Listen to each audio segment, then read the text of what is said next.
This video is strictly for educational purposes. Please do your own research before investing. This is not a trading or investing advice. नमस्ते everyone and welcome back to the Sikh trader. आज हम बात करेंगे जियो finance के बारे में। जियो finance एक ऐसा स्टॉक है जो बहुत ज़्यादा एक्टिव रहा था 1-2 साल पहले।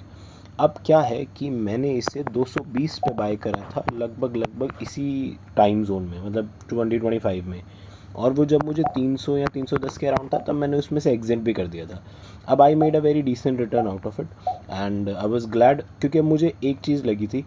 आप यहाँ पे एक चीज़ देखो कि स्टॉक में हर बार आपको कहता हूँ कि जो प्राइस होता है उसको हायर हाई या फिर लोअर लो ब्रीच करना पड़ता है उसी डायरेक्शन में मूव करने के लिए।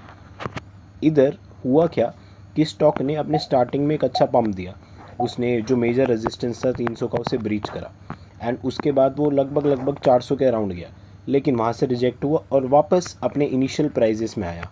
अगेन वहाँ पे बाइंग देखी गई और वो फिर ऊपर चढ़ा, 300 फिर ब्रीच हुआ, लेकिन इस बार जो हायर हाई था उससे बहुत बड़ा डिफरेंस था। हायर हाई तो जा ही नहीं पाया वो, मतलब कि इतना बाइंग बन नहीं पाया उसमें, इतना बाइंग प्रेशर बना नहीं पाए लोग, एंड वो वापस नीचे कोलैप्स होके वापस ऑलमोस्ट उसी रेंज में है। अब मेरे को जो चीज़ यहाँ पे ऑब्जर्व करने वाली लगी वो ये है, पहली बात तो ये वीकली कैंडल्स हैं आपके सामने।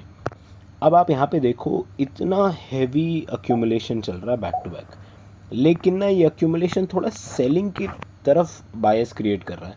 क्योंकि अक्यूमुलेशन का क्या होता है ना कि आपको दिखता है कि एटलीस्ट थोड़ा बहुत वॉल्यूम आपको दिखता है अक्यूमुलेशन में भी, थोड़ा, लेकिन यहाँ पर जितनी मैं वीकली कैंडल्स देख रहा हूँ ना, लगभग सब बहुत ज़्यादा वीक है और सब ज़्यादातर रेड है। आप यहाँ पर ये देखो, जब यहाँ से सेल ऑफ आया तो वो इतना मेजर सेल ऑफ आया कि वो बिल्कुल सपोर्ट पर आ गया, जो इसका इमीडिएट सपोर्ट है अभी। अब 230 की रेंज आप मानो ये इसके लिए एक बहुत इंपॉर्टेंट सपोर्ट जोन है 230। अब अगर यहाँ से ये फर्दर ब्रीच होता है तो आपको ये 200 तक भी देखने को मिल सकता है, and we are not sure कि ये इस बार 200 पे सस्टेन करेगा भी या नहीं। अब क्या है ना, ये दूसरी बार इसी पर्टिकुलर रेंज में आया है।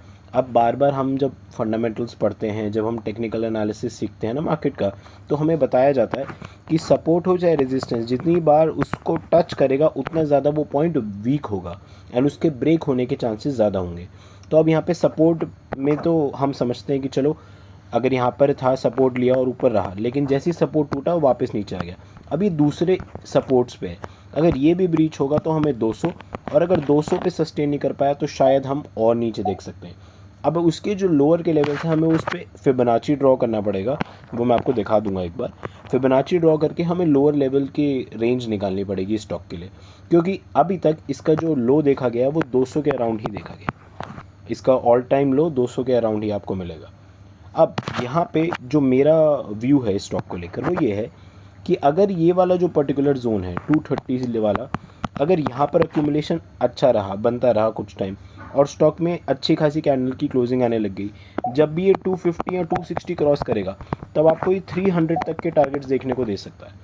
चांसेस है कि ये तब 300 तक जाएगा। मैं ये नहीं कह रहा 300 को क्रॉस करेगा, बट मैं कह रहा हूँ कि अगर ये 250 तक इस पर्टिकुलर रेंज के ऊपर आ जाएगा तो ये 300 तक जा सकता है। तो इसमें जो लोग लोअर रेंज में बैठेंगे, देखो लॉन्ग टर्म के लिए I don't mind, long term के लिए अगर आप 2 साल 3 साल 4 साल 5 साल के लिए लेना चाहते हो तो it is a safe stock, ऐसा कुछ मेजर प्रॉब्लम नहीं है। लेकिन बात आती है कि आपको उतना ही पैसा इन्वेस्ट करना चाहिए कि अगर वो फंस जाए तो आपको बॉदर ना करे। ये स्टॉक बहुत टाइम से एक नेगेटिव मोमेंटम में चल रहा है। यहाँ पर आप देखो कि जब इसकी फर्स्ट रैली आई उसके बाद से कोलैप्स हुआ, फिर नीचे आया, फिर अब बॉटम हो गया, अब बॉटम से बाइंग आ गई, अब फिर से करंट जैसे ही आधा हाफ बना उसका, सॉरी आधा हाई बना उसका, उसके बाद से ये रिजेक्ट हुआ। रिजेक्ट होने के बाद ये अभी तब से ही एक नेगेटिव मोमेंटम कैरी कर रहा है। अभी भी मैं इसमें बिल्कुल पॉजिटिव नहीं हूँ, लेकिन अगर ये 250 और 260 के ऊपर एक पॉजिटिव मोमेंटम दिखा रहा है, अगर 1-2 वीक में हमें अच्छी ग्रीन कैंडल्स देखने को मिलती हैं, तो हम एक बार को कंसिडर कर सकते हैं कि हाँ इसमें मोमेंटम आ सकता है और ये वापस ऊपर जा सकता है। लेकिन जब तक 250 या 260 के ऊपर इसकी क्लोजिंग नहीं आती, it is a bit risky. जो लोग इसमें प्लानिंग कर रहे हैं लॉन्ग टर्म बाइंग के लिए, वो क्या कर सकते हैं कि जैसे आपको इसे 200 पे बाय करना है या 210 पे बाय करना है, तो आप अपने जितना भी आप इन्वेस्टमेंट इसमें डालना चाहते हो ना, उसका 10% से बाय करो पहले। अगर आपको लगता है कि आप लॉन्ग टर्म में बैठ सकते हो तो एक साथ कभी भी बाय मत करो, बल्क में कभी बाइंग नहीं करनी चाहिए। अगर ये 200 पे आया, आप 10% से बाई कर लो। सपोज़ करो आपको टोटल इसमें डालने 20,000 रुपये, तो अभी के पॉइंट पे सिर्फ 2,000 रुपये के इसे बाई करो। अगर नीचे जाएगा तो फर्दर 2,000 के बाई कर लेना, लेकिन नीचे भी एवरेज करते मत रहना। एक आधी बार का मैं समझ सकता हूँ कि चलो 200 पे था, 190 180 आ गया तो आपने 2,000 के और ख़रीदे, लेकिन इसका ये मतलब नहीं आप वो ट्रेंड बना लो।